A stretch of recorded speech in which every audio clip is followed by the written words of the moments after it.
Hello everyone, मेरा नाम है आकाश चौबे और आज हम लोग कंटिन्यू कर रहे हैं direct and inverse variation chapter को। ठीक है, तो इसके पहले के लेक्चर में हम लोग पूरा थ्योरी अच्छे से देख चुके हैं। क्या हम लोग देखे थे? डायरेक्ट कब बोल रहे हैं? जब दो चीज़ ऐसे रिलेटेड है कि एक के बढ़ने से दूसरा भी बढ़ेगा, एक के घटने से दूसरा भी घटेगा। ठीक है ना, बढ़ने से बढ़ेगा, घटने से घटेगा, तब हम क्या बोलेंगे कि those two quantities are directly related to each other. ठीक है, और जब ऐसा होगा कि एक क्वांटिटी के बढ़ने से दूसरा घटेगा या घटने से बढ़ेगा तो हम क्या बोलेंगे? They are inversely related. ठीक है, और हम लोग क्या देखे थे डायरेक्ट वेरिएशन के केस में कि क्या सेम होता है, रेशियो कांस्टेंट होता है, और इन्वर्स वेरिएशन के केस में क्या देखे थे कि प्रोडक्ट कांस्टेंट होता है। कोई भी दिक्कत नहीं है। ठीक है, चलिए अब इसके ऊपर हम लोग बहुत सारा सम्स भी किए थे, बट अभी हम लोग कुछ और अच्छे सम्स को उठाते हैं और उसको सॉल्व करते हैं। ठीक है, और इस चैप्टर को कंप्लीट करते हैं। ठीक है, तो चलिए स्टार्ट करते हैं। सबसे पहला सम लेते हैं। तो देखिए बच्चे, यहाँ पर सबसे पहला सम हम लोग लेते हैं, यहाँ पर इसको सॉल्व करते हैं। हम एक बार क्वेश्चन रीड कर दे रहे हैं कि आप लोगों को कहीं दिक्कत नहीं हो समझने में कि क्या लिखे हैं यहाँ पर हम। ठीक है, देखिए क्या लिखा हुआ है। The amount of extension in an elastic spring varies directly with the weight hung on it. ठीक है, if a weight of 250 gram produces an extension of 3.5 centimeter, find the extension produced by the weight of 700 gram. ठीक है, तो आपको क्या समझ में आ रहा है? ठीक है, एक ऐसे स्प्रिंग लगा होगा, ऐसे ही बस बता रहे हैं। ठीक है, ऐसे स्प्रिंग है और इसे एक वेट हम लगाए हुए हैं। ठीक है ना, एक स्प्रिंग है, उससे हमें एक वेट ऐसे ही लगा हुआ है। ठीक है, यहाँ से स्प्रिंग है, ये वेट है। तो क्या बोल रहा है कि ये आपको क्या समझ में आ रहा है कि किसका केस होगा? देखिए, जितना वेट अधिक होगा, ठीक है ना, उतना ही क्या होगा कि सपोज करिए यहाँ पे वेट लगाए हैं, थोड़ा बड़ा वेट लगा दिए, तो क्या होगा कि यही स्प्रिंग अधिक एक्सटेंड करेगा। ठीक है, एक्सटेंशन किसके ऊपर डिपेंड कर रहा है? जितना अधिक वेट उतना अधिक स्प्रिंग एक्सटेंड होगा। ठीक है ना, समझ में आ रहा है ना? यहाँ से फिक्स्ड है और इधर जितना अधिक वेट रहेगा उतना ही क्या करेगा, उसको और अधिक नीचे की तरफ टानेगा, जिसके चलते क्या होगा, उसमें इलांगेशन बहुत अधिक हो जाएगा। ठीक है ना, एक्सटेंशन बहुत हो जाएगा।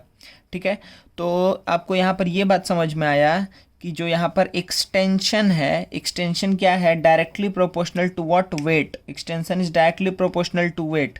ठीक है, एक बार हम फिर से बोल दे रहे हैं, the amount of extension in elastic is varies directly with the weight hung on it. अच्छा, ये तो यहाँ पे बोल दिया है। ठीक है, स्टेटमेंट में कि डायरेक्टली वेरी कर रहा है। क्या बोल रहा है कि 250 ग्राम को रखने से एक्सटेंशन कितना हो रहा है? 3.5 सेंटीमीटर। तो वही पूछ रहा है कितना एक्सटेंशन होगा जब 750 ग्राम को हम लोग रखेंगे।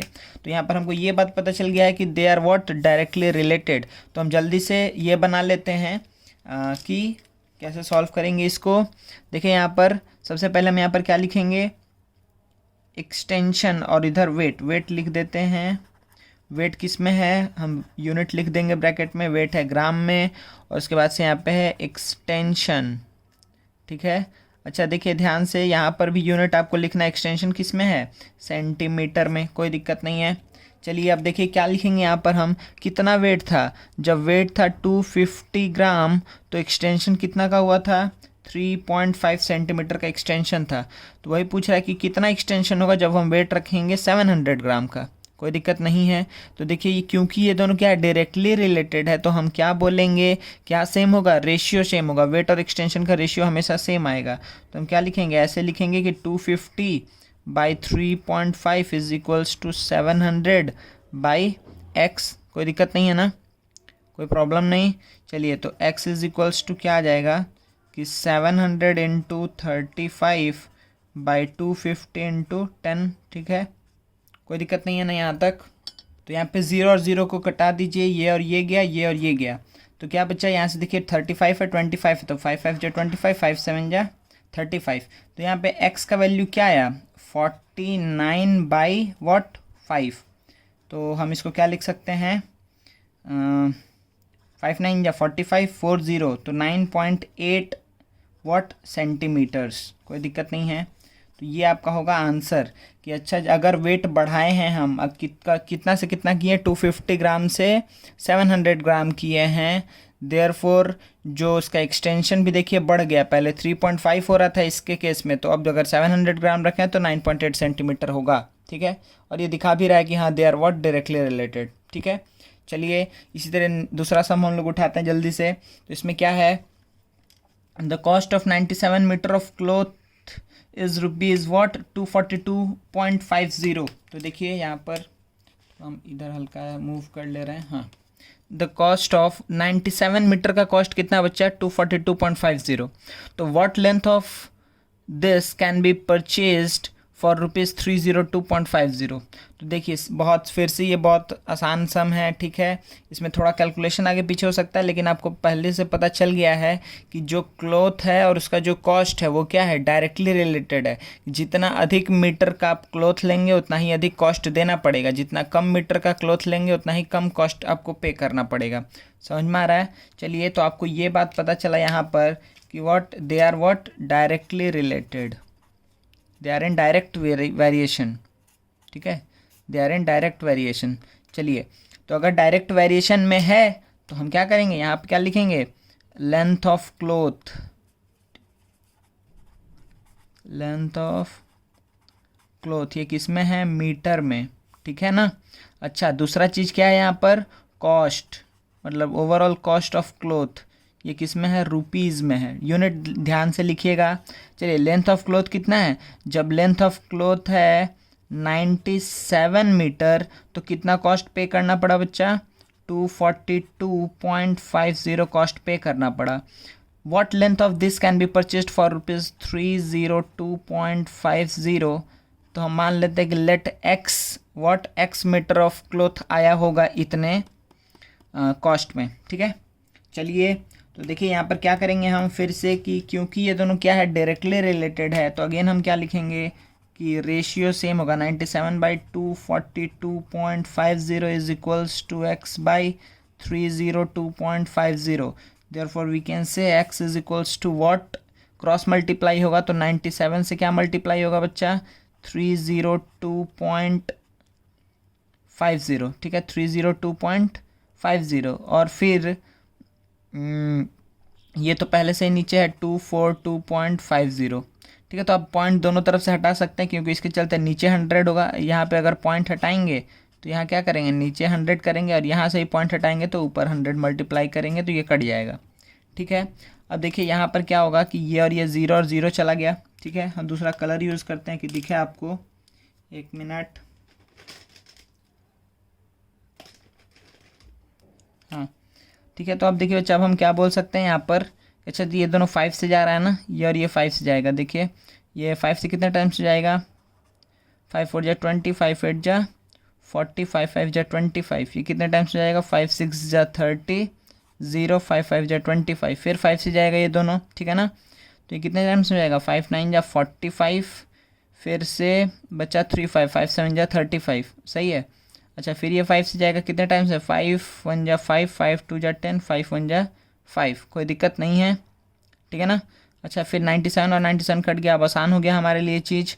तो x इज इक्वल्स टू कितना है बच्चा, 1 to 1, ठीक है, 1 to 1 वॉट, मीटर्स, ठीक है। तो 121 metre of cloth can be purchased for how much rupees, for rupees 302.50, ठीक है ना, कोई दिक्कत नहीं है। इतने में कम रुपया में कम मीटर ऑफ क्लॉथ था, अधिक रुपया में अधिक मीटर ऑफ क्लॉथ मिला, ठीक है। So this is your what answer, ठीक है। यहाँ पर ये आंसर हो गया, यहाँ पर ये आंसर था, ठीक है ना बच्चा। चलिए, वेरी गुड। तो ये दो सम आपको बहुत आसान था, ये आपको समझ में आया होगा। चलिए नेक्स्ट सम लेते हैं हम लोग। चलिए बच्चा, आप लोग जल्दी से क्वेश्चन लिखिए, ठीक है, हम रीड कर दे रहे हैं। यहाँ देखिए क्या लिखा हुआ है कि 120 men had provision for 200 days, ठीक है। आफ्टर 5 days, 5 दिन बाद क्या हुआ, 30 men died due to an epidemic, ठीक है। How long will the remaining food last, बोल रहा है कि जो रिमेनिंग फूड है वो कितना दिन लास्ट करेगा, ठीक है। तो आपको पहला बात यहाँ से क्या समझ में आया, पहला बात आपको ये समझ में आया कि कितना जन था, यहाँ पर थे 120 men, ठीक है। तो 120 men के लिए कितने दिन का खाना था, 200 डेज का खाना था, ठीक है ना। 120 men के लिए, मीटर मत पढ़िएगा इसको, ठीक है, 120 men के लिए 200 डेज का खाना इजीली अवेलेबल था, ठीक है। अच्छा, लेकिन क्या हुआ कि 5 दिन बाद, आफ्टर 5 days, 5 दिन बाद क्या हुआ कि इसमें से 30 मैन क्या कि died due to an epidemic. अभी क्या चल रहा है, पेंडेमिक, ठीक है ना, वो ये अधिक लार्जर फॉर्म है। तो एपिडेमिक के चलते 30 आदमी का क्या हो गया, डेथ हो गया। तो इसमें से अगर 20 में से अगर 30 मैन का भी डेथ हो गया है तो कितने बचे हैं, 90 मैन बचे हैं। तो वही पूछ रहा है कि 90 मैन जो रिमेनिंग खाना बचा है उसको कितने दिन तक खा पाएंगे, ठीक है। तो हम क्या बोलेंगे कि लेट एक्स डेज तक वो लोग उसको कंज्यूम कर पाएगा, ठीक है। तो ये हुआ क्वेश्चन। क्या आप क्वेश्चन समझ गए हैं, क्वेश्चन लिख भी लिए हैं। 120 man had provision for 200 days, after 5 days 30 man died due to an epidemic, how long will the remaining food last, ठीक है। चलिए तो हम लोग इसको सॉल्व करना स्टार्ट करते हैं बच्चा। देखिए हम आपको ऐसा सम के लिए पिछले क्लास में भी हम लोग एक सम ऐसा देखे थे, इसीलिए फिर से हम इसको लिए क्योंकि इंपॉर्टेंट सम है, ऐसा ही सम आपके एग्जाम में आएगा, ठीक है ना। अच्छा तो देखिए यहाँ पर हम क्या बताए थे कैसे सोचने के लिए कि जब भी ऐसा सम आएगा ना कि कुछ आदमी के लिए कुछ दिन का खाना है, उसके बाद से कुछ दिन बाद कोई आ गया या कुछ जन चले गए, कुछ जन ऐड हो गए या कुछ जन सब्ट्रैक्ट हो गए, ठीक है, तो खाना कितने दिन तक लास्ट करेगा। अगर ऐसा जब भी क्वेश्चन आएगा तो पहले हम क्या सोचेंगे कि अगर कुछ नहीं हुआ रहता तो, ठीक है ना, यही चीज़ हम बोले थे सोचने के लिए। तो देखिए आफ्टर 5 डेज ना ये काम हुआ है, ये आफ्टर 5 डेज 30 मैन का डेथ हुआ है 5 दिन बाद। तो अगर कुछ नहीं हुआ रहता बच्चा तो 5 दिन बाद भी क्या होता है, मतलब कि 120 मैन जो रिमेनिंग का 195 डेज है वो लोग इजीली खाना खाता। पहले ये बात समझिए कि अगर कुछ नहीं हुआ रहता तो क्या होता, अगर कुछ नहीं हुआ रहता तो 120 मैन इजीली 195 डेज तक खाना खा सकते थे, क्योंकि 5 दिन बीत गया है और 195 डेज इजीली 120 मैन खाना खाते क्योंकि उतना के लिए प्रोविज़न पहले से था, ठीक है ना। लेकिन ड्यू टू एन एपिडेमिक क्या हो गया कि नंबर ऑफ, अच्छा देखिए हम यहाँ पे ये बना दे रहे हैं, ठीक है ना। अभी हम जो टेबल बनाने वाले थे यहाँ पे किस किस चीज़ का टेबल बनाएंगे, एक पहला बनाएंगे यहाँ पर मैन का और दूसरा क्या बनाएंगे, डेज का, ठीक है। मतलब डेज क्या बता रहे हैं यहाँ पर कि for how long the food will last, ठीक है। तो अगर क्या हो रहता, हम यहाँ पे क्या बोलेंगे कि अगर यहाँ पे 120 मैन मतलब रहते तो इजीली, अगर कुछ नहीं हुआ रहता, ये जो सिचुएशन अराइज हुआ है ये अगर नहीं हुआ रहता तो कितने दिन तक खाना चलता है, 195 डेज तक खाना चलता है। But due to an epidemic ये मैन कितने हो गए, 90, तो अब कितने दिन तक खाना चलेगा, तो वही हम एक्स मान लिए हैं, ठीक है ना। कोई दिक्कत है क्या, ठीक है। अब देखिए क्या ये दोनों कैसे रिलेटेड है, पहले ये सोचना है हम लोग को। तो कैसे रिलेटेड है बच्चा, आप क्या बोलेंगे, क्योंकि हमको दिख रहा है कि जितना अधिक आदमी होगा उतना ही कम दिन खाना चलेगा, जितना कम आदमी होगा उतना अधिक दिन खाना चलेगा। ये बहुत नॉर्मल सा बात है, ठीक है ना, कि जितना ही मैन अधिक होगा उतना ही कम दिन में खाना खत्म हो जाएगा ना, क्योंकि अधिक आदमी है तो अधिक खाना खाएगा, तो जो भी खाना, जो एक फिक्स्ड अमाउंट ऑफ मेरे पास फूड है वो जल्दी खत्म हो जाएगा। समझ में आ रहा है। तो they are what inversely related. तो पहले आप लिख देंगे कि man and number of days for which the food will last are in what, inverse variation, are in inverse variation. कोई दिक्कत नहीं है। अगर इन्वर्स वेरिएशन में है तो अब मेरा काम तो आसान हो गया है। हमको क्या पता है कि if they are in inverse variation तो यहाँ पे क्या होना चाहिए, यहाँ पे ये होना चाहिए कि इन लोग का प्रोडक्ट कांस्टेंट, तो 120 इंटू 195 इज इक्वल्स टू क्या होगा, 90 into x. Therefore x is equals to 120 into 195 by 90। Zero गया, 3 से कितने टाइम्स जाएगा, 4 टाइम्स में, 3 से 3 टाइम्स में, ठीक है। 3 6 जा 18 आया और उसके बाद से 3 5 जा 15 आया। सही है बच्चा। तो x इज इक्वल्स टू क्या होगा यहाँ से 260 ना, 6 4 जा 24, 240, 5 4 जा 20, 240 प्लस 20 260। चलिए तो इतना डेज तक जो खाना है वो चलेगा और, ठीक है। x is equals to 260 days. कोई दिक्कत नहीं है, ठीक है ना, कोई प्रॉब्लम नहीं है आप लोग को इसमें। तो हम इसको समराइज करके क्या बोल सकते हैं, ठीक है।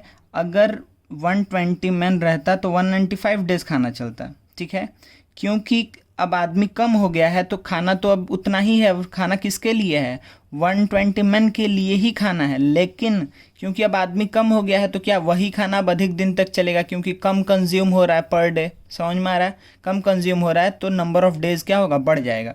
सही है, तो आपका क्या होगा, 260 डेज आंसर हो जाएगा। ठीक है ना, कोई दिक्कत नहीं है। तो इस टाइप का सम को कैसे करेंगे, हमेशा क्या सोचेंगे कि जो अगर कुछ नहीं हुआ रहता तो क्या होता, 120 में 195 डेज तक खाना खाता, लेकिन क्योंकि कुछ हो गया तो अब कितना दिन तक खाएगा। ठीक है ना, चलिए नेक्स्ट सम देखते हैं। इसको देखिए, इसको भी अच्छे से करिए। Person has money two by, अच्छा ये भी टाइप का क्वेश्चन हम लोग किए हैं, फिर से इसको जल्दी सॉल्व करिए आप लोग। ठीक है, क्या बोल रहा है, person has money two by 25 cycles worth ₹500 each. ठीक है ना, तो 25 बाईसाइकिल वो खरीद रहा है, साइकिल खरीद रहा है worth ₹500 each. How many cycles he will be able two by if each cycle is costing ₹125 मोर। देखिए, तो मतलब पहले का भी इसको सिनेरियो को अगर समझना चाहें तो हम क्या बात बोलेंगे, हम यहाँ पर ये बात बोलेंगे कि वो 25 साइकिल खरीदा, कितने कॉस्ट में, 500 ईच में। ठीक है, 500 ईच में। लेकिन अब क्या बोल रहा है कि अब ये कितना साइकिल खरीद पाएगा, अगर हर एक का प्राइस कितना हो गया है, 500 प्लस 125, मतलब दैट इज 625 रुपीज़ ईच। ठीक है, मतलब अगर अभी हर एक का प्राइस 125 से इंक्रीज कर गया है तो अब वो कितना नंबर ऑफ बाईसाइकिल को खरीद पाएगा। ठीक है, चलिए तो देखिए बच्चा, इस सम को हम लोग कैसे सोचे थे कि देखिए आपको बहुत अच्छे समझ में आ रहा है कि अगर उसके पास कैपेसिटी उसका कितना है, मतलब उसके पास कितना टोटल मनी है, ये हमको पता करना है तो हम इजीली निकाल सकते हैं पहले स्टेटमेंट से। क्योंकि बोल रहा है ना, a person has money two by, इतना साइकिल खरीदने के लिए 500 ईच करके उसके पास रुपया है, तो उसके पास कितना रुपया है, अगर हमको ये निकालना होगा तो कितना रुपया होगा उसके पास, तो 25 इंटू, ठीक है 25 इंटू 500, ये कितना हो जाएगा, 125,000। ठीक है, 500 ईच करके अगर वो कितना खरीदेगा, 25 बाईसाइकिल खरीदेगा तो उसका टोटल इसके पास, उसका मतलब उसके पास कितना रुपया है, 125 रुपीज़ है उसके पास। लेकिन अब क्योंकि कॉस्ट कितना हो गया, 625, तो अब वो कितना खरीद पाएगा, हमको ये निकालना है। ठीक है, देखिए बहुत आसानी से आप क्या बोल सकते हैं, यहाँ पे क्या लिखेंगे, साइकिल, यहाँ पे कॉस्ट। ठीक है, तो आपको क्या पता है कि 625 में कितना साइकिल मिलने वाला है, एक साइकिल मिलेगा। ठीक है, 625 में एक साइकिल मिलेगा, तो टोटल 125,000 में वो कितना साइकिल खरीदेगा। ठीक है, उसके पास कितना रुपया है, पहले ये तो हमको पता करना जरूरी है ना, तभी ना हमको, तो अगर टोटल पता है कि मेरे पास कितना रुपया है तब ना हम निकाल सकते हैं कि अच्छा अब हम कितने में, उतने ही रुपये में और कितना खरीद पाएंगे, जब क्योंकि प्राइस बढ़ चुका है। ठीक है, तो अब आपको ये डेफिनेटली समझ में आ रहा है कि अब हम कम खरीद पाएंगे। अच्छा, अब देखिए बच्चा, अब इसमें रिलेशन निकालिए तो कि साइकिल और कॉस्ट में क्या रिलेशन होगा। देखिए, जितना कम रुपया रहेगा उतना ही हम कम साइकिल ले पाएंगे, जितना अधिक रुपया रहेगा उतना ही हम अधिक साइकिल ले पाएंगे, इसमें कोई दिक्कत नहीं है ना। तो 625 में अगर एक ले रहे हैं तो 12500 में और अधिक लेंगे। ठीक है, तो ये दोनों क्या हुआ, ये दोनों किस में है, they are in direct variation. इस केस में ये दोनों किस में है, ये लोग किस में है, डायरेक्ट वेरिएशन में, they are in direct variation. अब क्योंकि डायरेक्ट वेरिएशन में तो हम क्या लिखेंगे बच्चा कि 1/625 is equals to x by 12500, तो x इज इक्वल्स टू क्या होगा, 12500 बाई 625। ठीक है ना सॉरी। अच्छा, इसको अगर 25 से देखें कितने टाइम्स में जाएगा, तो देखिए 25 से जाएगा 500 में, 25 से कितने टाइम्स में जाएगा, 25 टाइम्स में जाएगा, कोई दिक्कत नहीं है ना, 25 का होल स्क्वायर होता है। अब 25 से ये कितने टाइम्स जाएगा, 20 टाइम्स में। ठीक है, तो आपको क्या पता चल रहा है कि अच्छा x इज इक्वल्स टू आया 20, मतलब कि पहले वो 12500 में, ध्यान दीजिएगा कि पहले वो 12500 रुपीज़ में कितना साइकिल ले पा रहा था? 25 साइकिल। क्यों? क्योंकि उसका हर एक का प्राइस था 500। अब इतने ही रुपए में 12500 में ही वो कितना ले पा रहा है? 20 साइकिल ले पा रहा है। क्यों? क्योंकि हर एक का कॉस्ट कितना से बढ़ गया है? 125 से इंक्रीज़ कर गया है। तो ये डेफिनेटली आपको समझ में आ रहा होगा कि क्योंकि प्राइस बढ़ रहा है, ठीक है, तो अगर एक का प्राइस बढ़ेगा तो क्वांटिटी क्या हो जाएगा? कम हो जाएगा। समझ में आ रहा है ना? ठीक है, कोई दिक्कत नहीं है। तो ये सम क्योंकि हम लोग पहले डिस्कस किए थे तो इस पर और अधिक अब बात नहीं करते हैं, ये आप लोग को समझ में आ गया होगा। तो x = 20 will be the answer. ठीक है, तो मतलब कि हम 12500 में 20 साइकिल्स को खरीद पाएंगे 625 ईच करके। ठीक है, चलिए नेक्स्ट क्वेश्चन लेते हैं।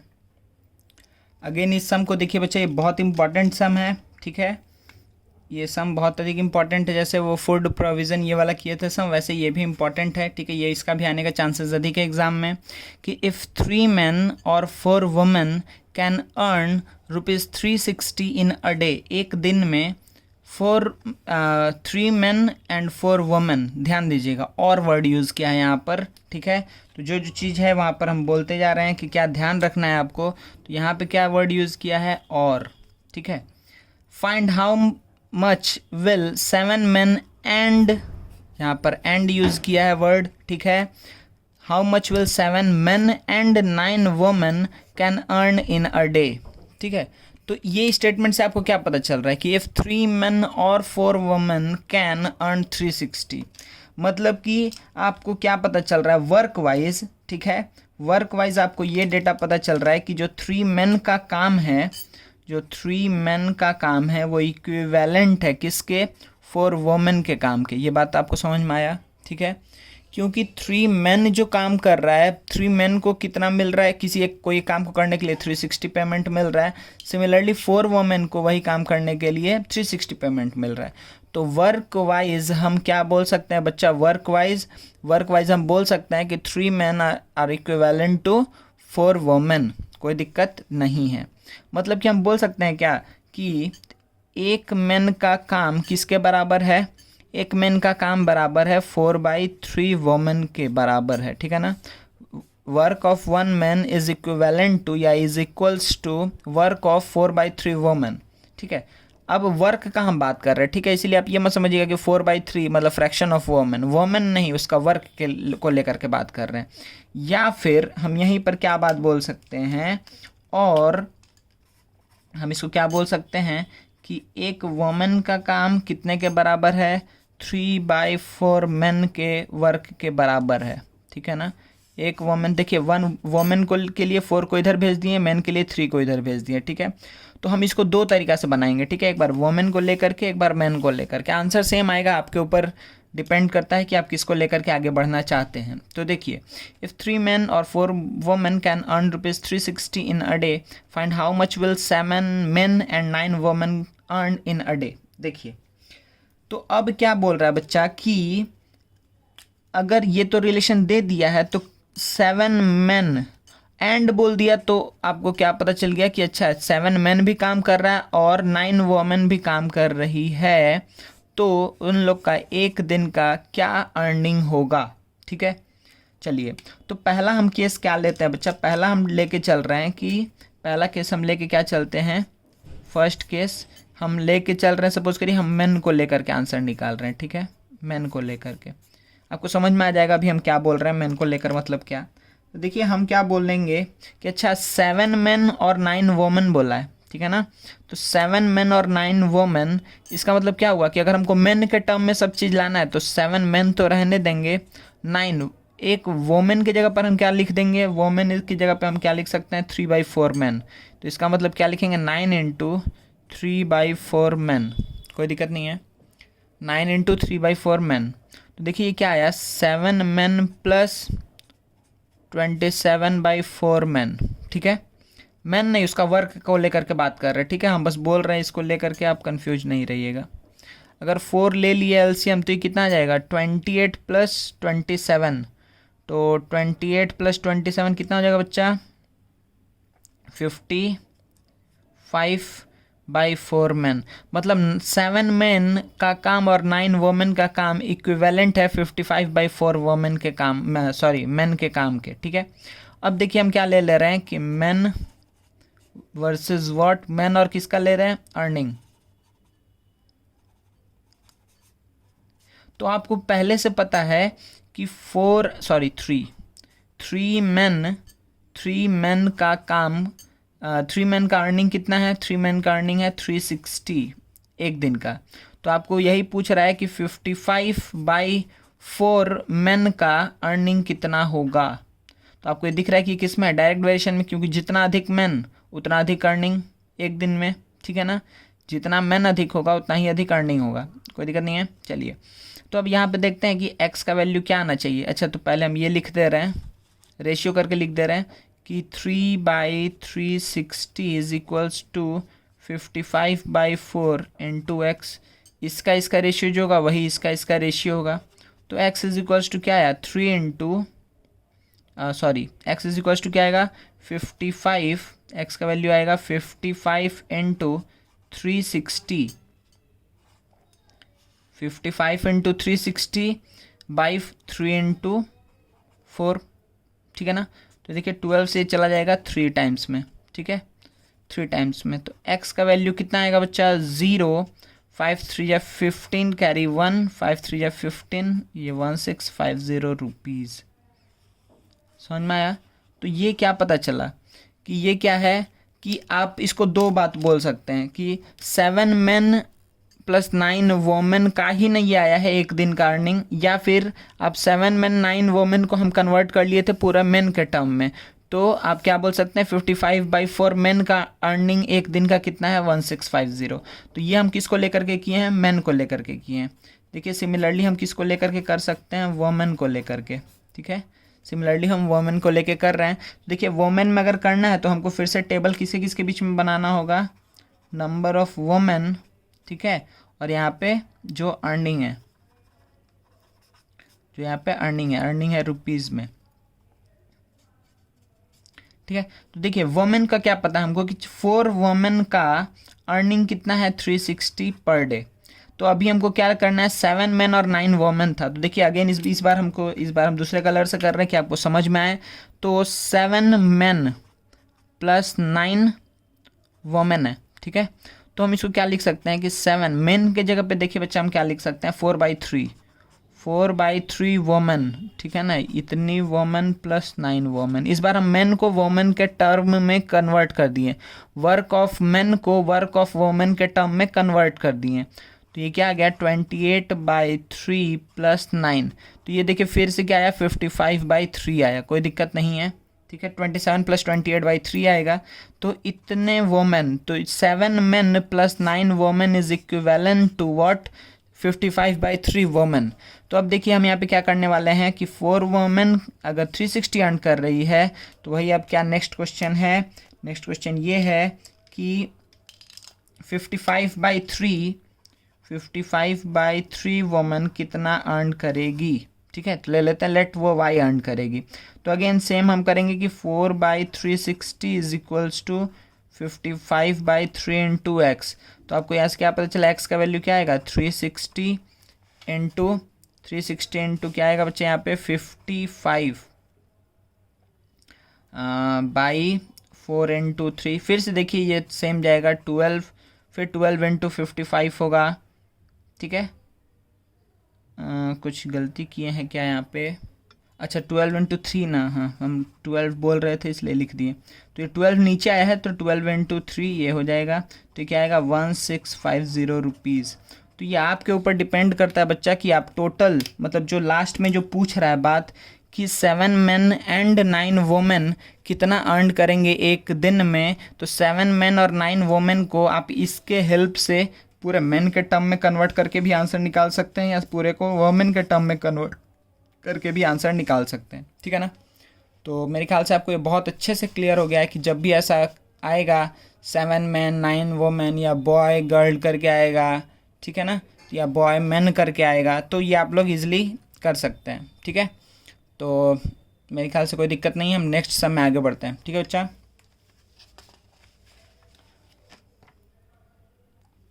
देखिए बच्चा, तो अब हम लोग उस टाइप का सम्स कर ले रहे हैं जिसमें दो नहीं, दो के जगह पे तीन तीन चीज़ रहेगा।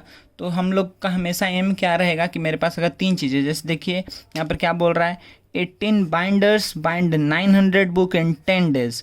तो यहाँ पे डेज है, नंबर ऑफ बुक्स है, उसके बाद से बाइंडर्स है। तो जब तीन चीज़ रहेगा तब हम लोग कैसे करेंगे, तो हमेशा मेरा एम रहेगा कि तीन चीज़ जब पूछा है, ठीक है, तो जो एंड में जो क्वेश्चन क्या पूछ रहा है, हाउ मैनी बाइंडर्स, ठीक है, तो बाइंडर्स को लेकर के क्वेश्चन पूछ रहा है, तो जो अदर टू चीज़ बचा इन दोनों को हम कंबाइन कर देंगे, ठीक है।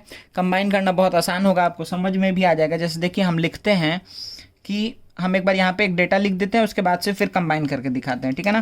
तो देखिए यहाँ पर हम क्या लिखेंगे, हम ऐसे लिखेंगे ना, यहाँ पे लिखेंगे बाइंडर।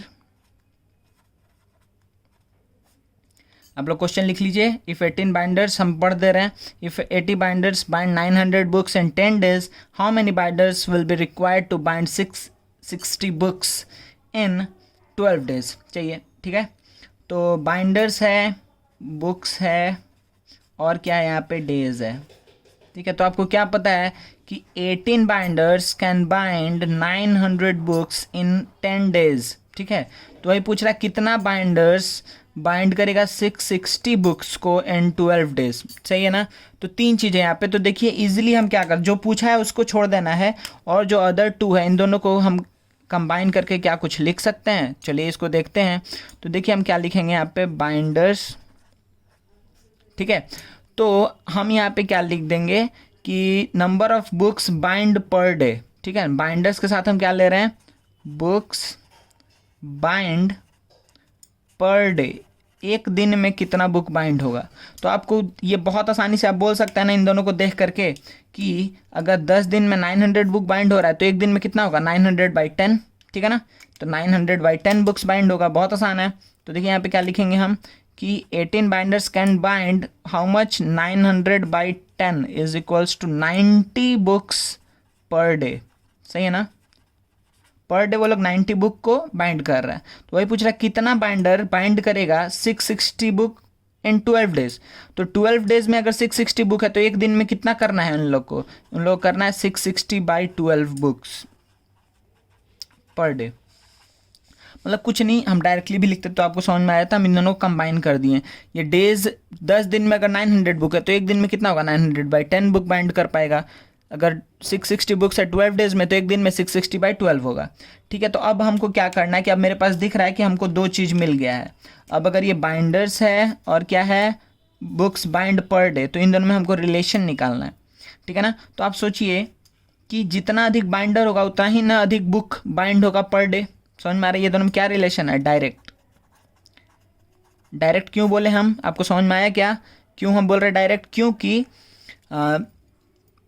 क्या होगा, 18 बाइंडर्स कैन बाइंड 90 बुक्स, ठीक है।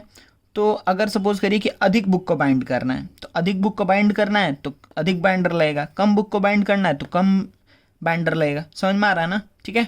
चलिए तो अब इसको सॉल्व करते हैं। तो रेशियो सेम होगा, तो चलो लिखते हैं। तो इसको क्या लिखेंगे कि 18/90 इज इक्वल्स टू x/660/12, कुछ ऐसे लिखेंगे, ठीक है ना। तो यहाँ से आपको क्या दिख रहा है बच्चा कि x का वैल्यू क्या आएगा, यहाँ से आप बोल सकते हैं कि x इज इक्वल्स टू क्या होगा, x इज इक्वल्स टू होगा 18 के साथ मल्टीप्लाई होगा 660, ठीक है। 90 नीचे ही है और 12 भी नीचे रहेगा, ठीक है ना। देखिए पहले तो ये क्या हो गया, आप डायरेक्टली बोल सकते हैं, पहले 0 0 कटा देते हैं, 9 से 8 गया 2 टाइम्स में, 2 से ये गया कितने टाइम्स में बच्चा, 6 टाइम्स में, 6 से कितने गया 11 टाइम्स में। तो x इज इक्वल्स टू क्या है, 11 what, 11 binders will be required, ठीक है। देखिए 11 बाइंडर क्यों हुआ ये भी आपको समझ में आया क्या, क्योंकि अब कितना बुक बाइंड करना है, देखिए कम हुआ है ना पहले से, पहले 90 में लग रहा था 18, देखिए 18 से 11 हो गया, इसका मतलब number of books per day भी कम ही करना है। देखिए अगर 660 को आप 12 से डिवाइड करेंगे बच्चा तो कितना आएगा, 65 टाइम्स में 60 आता है, ठीक है ना। तो मतलब ये देखिए 5 टाइम्स कुछ है, मतलब 5 मतलब 50 बाइंडर्स मतलब 50 बुक्स पर डे के करीब है, ठीक है ना, पॉइंट में जा रहा है, ठीक है। मतलब 50 से थोड़ा सा आ गया, लेकिन ये 90 है, तो देखिए अधिक के लिए अधिक, कम के लिए कम बाइंडर्स से लगेगा। तो x is equals to 11 binders, मतलब कि आपको क्या बोल सकते हैं आंसर आप कि 11 binders are required to bind 660 books and 12 days, ठीक है ना, ये आपका हो जाएगा आंसर। कोई दिक्कत नहीं है, ठीक है, आगे बढ़ा जाए ना, ठीक है, आसान सम था। चलिए नेक्स्ट क्वेश्चन लेते हैं। देखो जो ये क्वेश्चन को देखिए, शायद हम लोग ये क्वेश्चन पहले कर लिए हैं, ठीक है, मतलब कि वो उस लेक्चर में जब हम बताए थे आप लोग को यूजिंग यूनिटरी मेथड, तो उसमें शायद किए हैं, तो एक बार जल्दी से देख लेते हैं कि इसको कैसे करेंगे। बस हम आप लोग को इस मेथड को कैसे फॉलो अप करना है, बस हम ये सिखा देना चाहते हैं। उससे एक भी क्वेश्चन आपका मिस्टेक नहीं होगा, ठीक है ना, चिंता नहीं करिएगा। अब देखिए नेक्स्ट कौन सा क्वेश्चन है कि 24 labours working 6 hour a day can finish a piece of work in 14 days, ठीक है। तो आप देखिए आपको फिर से बहुत अच्छे समझ में आ रहा है ना, एक बार हम जल्दी जल्दी छोटा में पहले यहाँ पर लिख दे रहे हैं, फिर आपको बताते हैं। देखिए तो यहाँ पर क्या क्या चीज़ दिख रहा है आपको, एक दिख रहा है लेबर, ठीक है, लेबर के बाद क्या दिखा है आपको, आवर, और यहाँ पे क्या दिख रहा है, डेज, ठीक है। तो 24 लेबर 6 आवर पर डे काम करके, ये पर डे है, कितना दिन लग रहा है उन लोगों को काम करने में, 14 डेज लग रहा है, ठीक है। If each labour takes 7 hour works 7 hours a day, अगर 7 आवर काम करे, then find the number of labours to finish the same piece of work in 8 days. सही है, कोई दिक्कत नहीं। अब देखिए यहाँ पे क्या बात हुआ कि यहाँ पेन तो यहाँ पे क्या बात हुआ, यहाँ पर ये बात हो रहा है कि लेबर है मेरे पास, आवर है और डे है, तो हम क्या, अब हम लोग को कंबाइन करना है इन दोनों, क्या हम इजीली कंबाइन कर सकते हैं, हाँ बहुत आसानी से कर सकते हैं। हम यहाँ पे क्या लिखेंगे, लेबरर्स, और यहाँ पे क्या लिखेंगे, देखिए ये क्या है, टोटल आवर लिखेंगे, टोटल आवर्स, ठीक है। तो आपको क्या पता है कि 24 लेबर, ठीक है, टोटल कितना घंटा काम कर रहा है, अगर 6 घंटे पर डे काम कर रहा है और 14 डेज तक काम किया है, तो एक दिन में 6 घंटे, 2 दिन में 6 इंटू 2 12, 3 डेज में 6 इंटू 3 18, तो 14 डेज में आपको पता है कि 6 इंटू 14 आवर्स काम करेगा, ठीक है ना। तो वही पूछ रहा है कितना लेबर, कितना 7 आवर पर डे करके 8 डेज अगर काम करेगा तो कितना घंटे टोटल काम किया होगा, 7 आवर पर डे करके 8 डेज तक काम करेगा, तो 7 इंटू 8, सही है। तो अब हमको सिंपली क्या निकालना है कि कितना लेबर लगेगा, find the number of labour to finish the same piece of work in 8 days, ठीक है, वर्किंग 7 आवर पर डे, 7 घंटे काम करके पर डे कितना लेबर लगेगा उस दिन उस काम को 8 डेज में कंप्लीट करने के लिए। तो अब देखिए इन दोनों में क्या रिलेशन होगा, जल्दी से बता दीजिए। अगर लेबर है और टोटल आवर्स है, ठीक है ना, तो अगर मान लीजिए कोई काम फिक्स्ड है, ठीक है ना, तो इतने घंटे में 24 लेबर कर रहा है, ठीक है। तो अगर कम टाइम रहेगा तो आप देखिए ये समझिए कि पहले किस वेरिएशन में होगा, पहले आपको ये समझना पड़ेगा, ठीक है ना, क्योंकि आप देखिए यहाँ पर हम क्या बात बोल रहे हैं कि लेबर है और टोटल आवर्स है, ठीक है। आप पहले इसको कोई छोटा सा एग्जांपल लेके सोचिए इसको, कि अगर सपोज कि मेरे पास टाइम है 12, सपोज करिए टाइम जो भी एक फिक्स्ड मेरे पास क्या है, वर्क है, वर्क यहाँ पर फिक्स्ड है, तो अगर कम टाइम रहेगा तो अधिक लेबर लगेगा ना। अगर मान लीजिए हम बोल रहे हैं कि किसी एक काम को तुम लोग कंप्लीट करो मिलके, सपोज करो हम बोल रहे हैं कि 20 घंटे में, तो बोला ठीक है हो जाएगा, कोई दिक्कत नहीं है, हम लोग 10 आदमी मिल करके 20 घंटे में ये काम को कर देंगे, ठीक है। तो अब हम क्या बोल रहे हैं कि नहीं, तुमको 20 घंटे के बदले तुमको 10 घंटे में ये काम को करना है, तो तुम क्या बोलेगा कि अच्छा नहीं, तब तो हमको आदमी अधिक और लाना होगा, क्योंकि कम टाइम है तो हमको अधिक आदमी के साथ ये काम को हम कर पाएंगे। समझ में आ रहा है ना। तो ये दोनों क्या होगा, इन्वर्स वेरिएशन में, क्योंकि जितना कम टाइम रहेगा उतना अधिक लेबर लगेगा to finish the a piece of work. जितना अधिक मेरे पास टाइम रहेगा तो हम क्या बोलेंगे, कम लेबर में ही ये काम हो जाएगा, क्योंकि टाइम अधिक है मेरे पास। तो ये क्या है, इन्वर्स वेरिएशन में, ये इन्वर्स वेरिएशन में। तो क्योंकि ये दोनों क्या है, इन्वर्स वेरिएशन में है, तो हम क्या बोलेंगे बच्चा कि यहाँ पे प्रोडक्ट सेम होगा, ठीक है ना। लेबर और टोटल आवर का प्रोडक्ट क्या होगा, कांस्टेंट होगा। तो हम क्या लिखेंगे कि 24 into 6 into 14 is equals to x into 7 into 8। तो x का वैल्यू क्या हो जाएगा, 24 इंटू 6 इंटू 14 बाई 7 इंटू 8।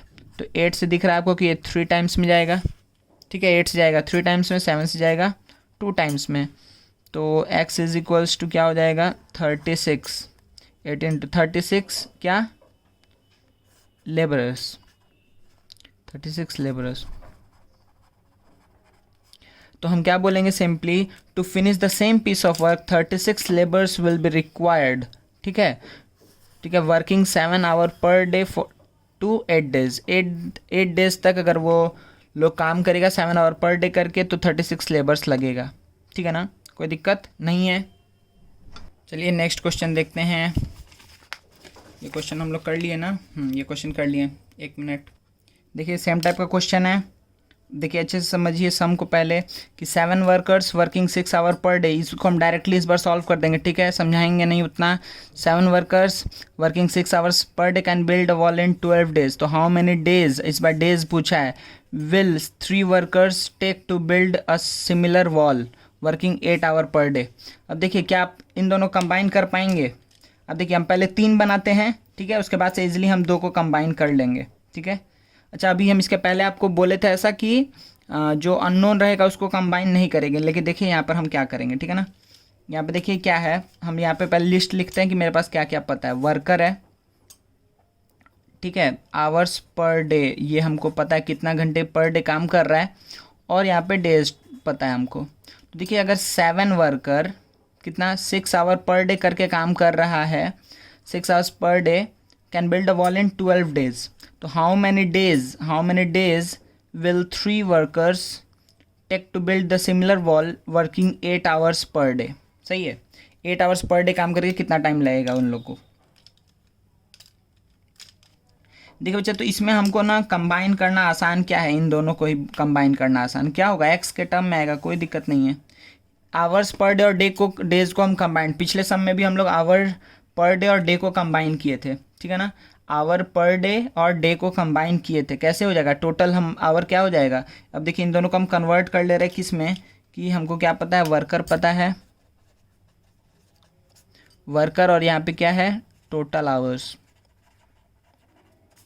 ठीक है, वर्कर और टोटल आवर हमको पता है। तो हम क्या करने वाले हैं बच्चे यहाँ पर कि 7 वर्कर टोटल कितना घंटे ले रहा है, तो 12 इंटू 6 आवर ले रहा है। तो वही पूछ रहा है कि अगर 3 वर्कर टोटल आवर कितना ले रहा है, 8 इंटू एक्स। तो आप फिर से यही समझिए कि क्या कितना वर्कर और टोटल आवर में फिर से क्या होगा, कैसा टाइप का रिलेशन होगा, आप क्या बोलेंगे, इनवर्स। क्यों, क्योंकि फिर से कि जितना कम टाइम रहेगा उतना अधिक वर्कर, ये क्या हो जाएगा, इनवर्स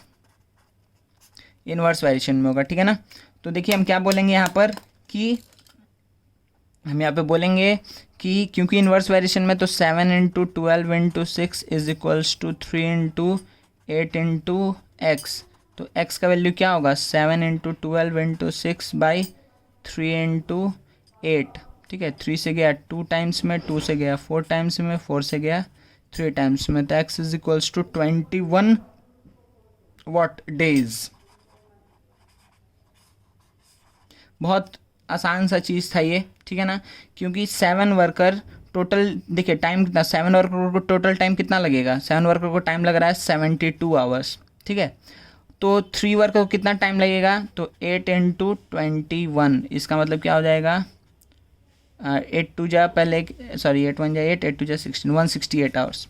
देखिए क्योंकि आपको क्या दिख रहा है कि 7 वर्कर है तो टाइम कितना, 72 आवर्स लग रहा है। तो 3 वर्कर, अब कम वर्कर हो गया है तो क्या होगा, टाइम अधिक लगेगा ना। समझ में आ रहा है, किसी एक काम को करना है, अगर आपको समझ में अच्छे से आ रहा होगा, कोई एक काम को करना, अधिक आदमी है तो जल्दी कंप्लीट हो गया, कम आदमी है तो अधिक टाइम लग रहा है, ठीक है, कोई दिक्कत नहीं है। तो आप क्या बोलेंगे, देयरफॉर 21 डेज में कितना होगा, पूरा 3 वर्कर कंप्लीट कर पाएगा उस काम को, ठीक है। चलिए बच्चा एक और लास्ट क्वेश्चन देख लेते हैं। अब सारा टाइप हम लोग कवर कर चुके हैं, बस थोड़ा एक ऐसा सम्स करवा रहे हैं कि आप लोग का थोड़ा प्रैक्टिस हो जाए, ठीक है। एक लास्ट सम देख लेते हैं। चलिए बच्चा इसको जल्दी सॉल्व कर लीजिए। तो क्या है यहाँ पर, 3 typists working 7 hours a day, ठीक है, 3 typists working 7 hour a day, type a thesis in 10 days, for how many hours पर डे शुड 2 टाइपिस्ट, ठीक है, 2 टाइपिस्ट है, work to finish it in 21 days. फिर से हम क्या करेंगे, यहाँ पर डायरेक्टली लिख दे रहे हैं, ठीक है, कुछ समझाना नहीं है, बहुत आसान चीज़ है। आप क्या लिखेंगे यहाँ पे, टाइपिस्ट, और यहाँ क्या लिखेंगे, टोटल आवर्स, ठीक है। तो क्या पूछा, इन हाउ मैनी आवर्स पर डे, तो आप इसको क्या मान लिए कि लेट एक्स आवर्स पर डे, ठीक है। तो देखिए एक बार डे पूछा था, एक बार, इस बार ये क्या हो गया, कितना आवर्स पर डे हो गया, और एक बार हम क्या लेबर को निकाल लेते। तो मतलब तीनों टाइप हम लोग कवर कर ले रहे हैं कि अलग अलग चीज़ पूछ सकता है एक ही जैसा क्वेश्चन में। तो आप क्या बोलेंगे कि 3 टाइपिस्ट्स, 7 लिख रहे हैं, 3 बोल रहे हैं, तो यहाँ पे क्या होगा 3 टाइपिस्ट, ठीक है। तो 3 typist working what 7 hour per day, 7 घंटे पर डे काम कर रहा है, ठीक है ना। तो 7 आवर पर डे, तो एक दिन में 7 आवर, तो कितने दिन तक काम कर रहा है 10 डेज। 10 डेज में अगर काम कंप्लीट होगा वर्किंग 7 आवर पर डे, इसका मतलब टोटल 70 आवर्स में वो काम हो रहा है। तो वही पूछ रहा है इन हाउ मैनी आवर्स, तो मान लेते हैं x आवर्स, कितना दिन 21 डेज। कितना आदमी टाइपिस्ट ख़त्म कर रहा है, सो 2 टाइपिस्ट, 2 टाइपिस्ट, ठीक है ना। इस बार 2 टाइपिस्ट हो गया है। तो आपको फिर से क्या पता चल रहा है कि कम देर रहेगा तो अधिक टाइपिस्ट लगेगा, अगर मेरे पास अधिक टाइम रहेगा तो कम टाइपिस्ट से ही हम वो काम को करवा लेंगे। समझ में आ रहा है, ठीक है। तो आप फिर से क्या बोलेंगे कि they are in inverse variation. अब क्योंकि इन्वर्स वेरिएशन में आप क्या बोलने वाले हैं कि 3 into 7 into 10 is equals to 2 into x into 21, ठीक है। तो यहाँ पे x का वैल्यू क्या आएगा 3 इंटू 7 इंटू 10 बाई 2 इंटू 21। 7 से गया 3 टाइम्स में 3 से टी कट गया, ये 5। तो x is equals to 5 what 5 hours पर डे। देखिए बच्चा, ये आपको ऐसे भी समझ में आ रहा होगा, ठीक है। अगर मान लीजिए इसको कांस्टेंट भी कर दें, ठीक है ना, अगर इसको कांस्टेंट भी पकड़ ले तो भी आपको समझ में आ रहा है, क्योंकि दिन अधिक है तो पर डे हमको कम काम करना पड़ेगा। समझ में आ रहा है ना। अगर हम इसको टाइपिस्ट को फिक्स्ड रखें तब के लिए हम सोच रहे हैं, ठीक है। इसमें तो 2 3 अलग अलग है, लेकिन अगर फिक्स्ड रखें टाइपिस्ट को तो देखिए मेरे पास जब कम दिन है तो हम अधिक पर डे कितना अधिक काम करना पड़ेगा, जब मेरे पास अधिक दिन है तो पर डे कम काम करना पड़ेगा। दिख रहा है आपको 5 आवर्स पर डे करके ही काम हो जाएगा, ठीक है। तो यहाँ पर बच्चा हम लोग पूरा जो जिससे रिलेटेड डायरेक्ट इन्वर्स वेरिएशन से रिलेटेड, ठीक है, डायरेक्ट इन्वर्स वेरिएशन, ये पूरे चैप्टर को हम लोग कंप्लीट कर लिए हैं यहाँ पर, ठीक है ना। और आप लोग क्वेश्चंस प्रैक्टिस करते रहिए बुक से, ठीक है। आप लोगों की बुक में जो भी क्वेश्चन होगा वो इजीली बिना किसी रुकावट के बनेगा, ठीक है, ये गारंटीड है। और जो भी दिक्कत होगा फिर आप लोग शेयर करिएगा, लाइव क्लास में भी पूछ सकते हैं, ठीक है। चलिए, थैंक यू वेरी मच।